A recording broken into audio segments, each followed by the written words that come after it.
நான் உங்க Sadagopan Ramesh, farmer Indian cricketer.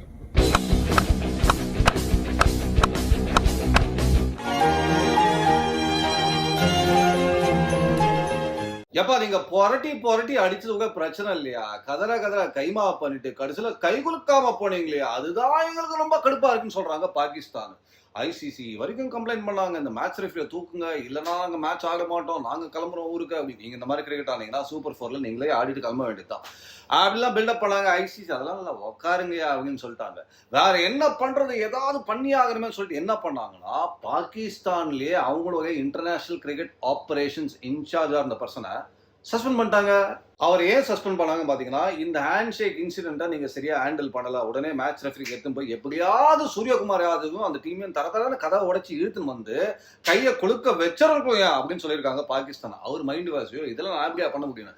சரி அது ஓகேங்க, ரைட்டு. ஆனா நீங்க பாத்தீங்கன்னா ஒரு விஷயங்க, அந்த 6 அடிச்சு வின் பண்ண உடனே எதுக்கும் எனக்கு சம்மந்தமே இல்லைன்னு சொல்லிட்டு தகதகதான் உள்ள போனாங்க, கதவை லாக் பண்ணாங்க, இந்த பக்கமே வராதுன்னு சொல்லிட்டாங்க இந்தியன் கிரிக்கெட்.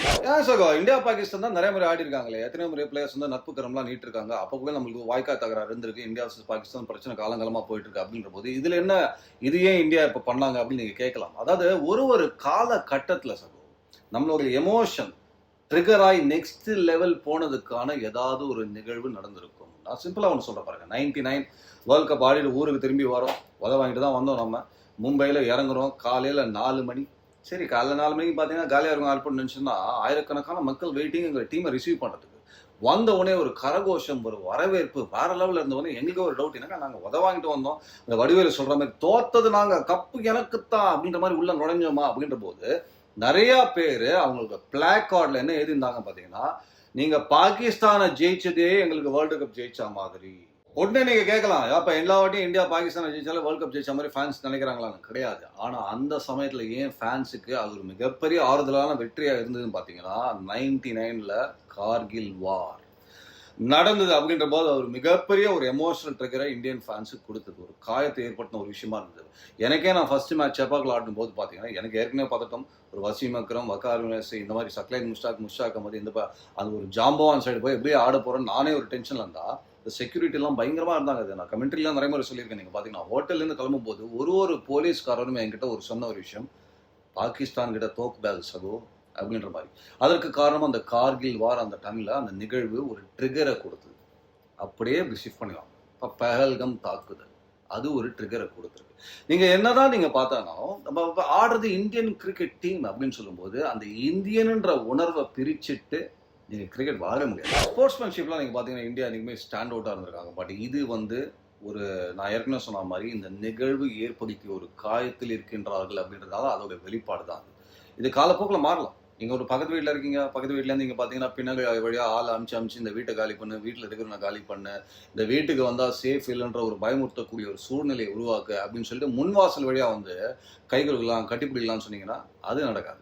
நிஜமாவே நம்பிக்கை தரக்கூடிய ஒரு விஷயங்கள் நடந்தால் நட்புக்கரம் என்னைக்குமே இந்தியா ஒரு நட்புக்கரம் நீட்டக்கூடிய ஒரு நாடாக தான் இருந்திருக்கு. அப்படின்றதுனால கிரிக்கெட்டும் அதில் கண்டிப்பாக தொடரும். ஆனால் அதற்கான நம்பிக்கை ஏற்படுத்தக்கூடிய ஒரு சூழ்நிலை மாற்றம் கண்டிப்பாக வந்தாங்க. உங்களுக்கு ஞாபகம் இருக்கான்னு தெரியல, ஓடிஐ வேர்ல்ட் கப் வந்து பாகிஸ்தான் நம்ம ஊருக்கு வந்து விளையாடுறதுக்கு முன்னாடி பாகிஸ்தான்ல இருந்த ஒரு ஃபேனு ஒரு வீடியோவை பதிவு பண்ணார். அது ரொம்ப வைரலாக போச்சு. அவர் என்ன சொன்னார்னு நீங்க பார்த்தீங்கன்னா, போய் ஒரு வேளை நீங்க தோத்துட்டு விராட் கோலியை கட்டி பிடிக்கிறான் கை பிடிக்கிறான்னு சொல்லிட்டு வந்தீங்கன்னா ஊருக்கே திரும்பி வராதீங்க அப்படின்னு அவர் சொன்னார். அது வேற லெவல்ல ட்ரெண்டிங் ஆகி அவங்க ஊர் பாகிஸ்தான் டிவில அதை காமிச்சு அவங்க ஊர்ல இருந்த முன்னாள் கிரிக்கெட் வீரர்கள்லாம் அதை பாராட்டி ஆஹா என்ன மாதிரி ரசிகர்னு சொன்னாங்க.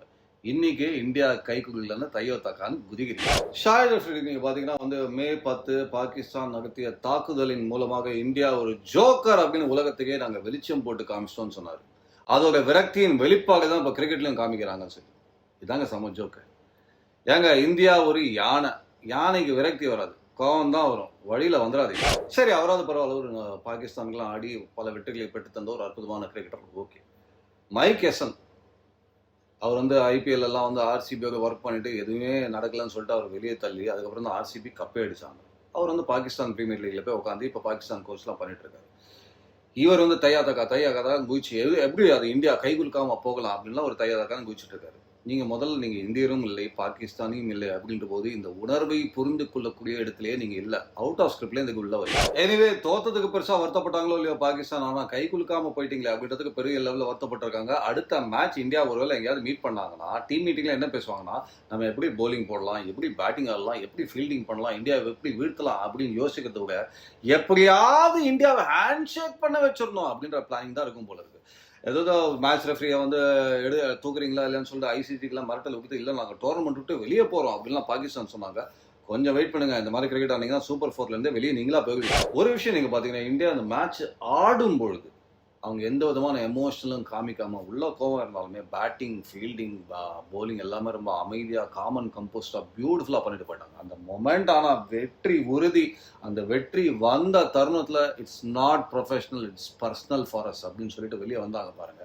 அதையும் நம்ம பாராட்டியாகணும். அந்த இந்தியன் உணர்வு இருந்தாதாங்க இந்தியன் கிரிக்கெட் டீம் நல்லா ஆட முடியும். எனிவே மீண்டும் இந்தியா பாகிஸ்தான் மேட்ச் நடந்ததுன்னா அது அடுத்த கட்ட லெவலில் ஒரு ஹீட்டடாக போகலாம்ன்ற இது இருக்குது. பட் குவாலிட்டி இல்லைங்க. அந்த பக்கம் பாகிஸ்தான் நல்ல தரமான கிரிக்கெட் ஆனால் தான் அந்த குவாலிட்டியும் உள்ள மேட்ச்ல எடுத்து வர முடியும் அப்படின்றதுனால அந்த சவால் பாகிஸ்தானுக்கு டெஃபினட்டாக இருக்குது.